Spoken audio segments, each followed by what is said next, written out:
Hi friends, இன்னைக்கு என்ன video அப்படின்னா கிரிக்கெட்டை பற்றி எஸ்பெஷலி சிஎஸ்கே பற்றி ஒரு சின்ன வீடியோ போடணும்னு ஆசைப்பட்டேன்.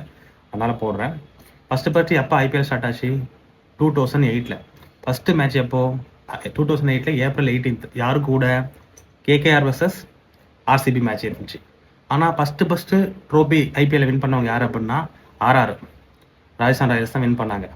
அப்புறம் சிஎஸ்கே என்ன பண்ணியிருக்கிறாங்க அப்படின்னா, சிஎஸ்கே நம்மக்கிட்ட 12 பிளே ஆஃப்ஸ் இருக்குது, 10 ஃபைனல்ஸ் போயிருக்காங்க. ஐபிஎல்லே ஹையஸ்ட் ஃபைனல்ஸ் போனவங்க நம்ம தான், சிஎஸ்கே தான். அதுக்கப்புறம் 5 ட்ரோஃபீஸ் இருக்குது, இது எல்லாமே தெரியும். இவ்வளோ எல்லாம் இருந்தோம், லாஸ்ட் 2 இயர்ஸாக நம்ம வந்து கரெக்டாக ப்ளே பண்ணலை அப்படின்னு சொல்லிட்டு நம்ம மேலே நிறைய விமர்சனங்கள் இருக்குது. எதனால்? லாஸ்ட் வருஷமும் நம்ம அவுட் ஆஃப் சீசன் போயிட்டோம். இந்த வருஷம் ஸ்டார்டிங்கில் சுத்தமாகவே ஆடல, கண்டினியூஸாக 3-4 மேட்ச் நல்லா பண்ணல. ஆனால் அப்புறமா கொஞ்சம் கொஞ்சமாக இம்ப்ரூவ் பண்ணிவிட்டு இப்போ பெஸ்ட்டாக பண்ண ஆரம்பிச்சிருக்காங்க. இப்போ கண்டிப்பாக நம்ம எதிர்பார்த்த மாதிரி தளபதி விஜய் சார் சிஎம் ஆன மாதிரி இப்போ நெக்ஸ்ட்டு நம்ம சிஎஸ்கே கப் அடிச்சிடும்னு சொல்லிட்டு எல்லாரும் ஒரு ஆசையோடு இருக்கிறோம். ஸோ சிஎஸ்கே ஃபேன்ஸ், நீங்கள் சொல்லுங்கள், இந்த வருஷம் கப் அடிப்புமா, சான்ஸ் இருக்கான்னு சொல்லிட்டு. எம்எஸ் தோனி இல்லைன்னு சொல்லிட்டு அது வேற ரொம்ப ஒரு மாதிரி டிமோட்டிவேட் ஆச்சு.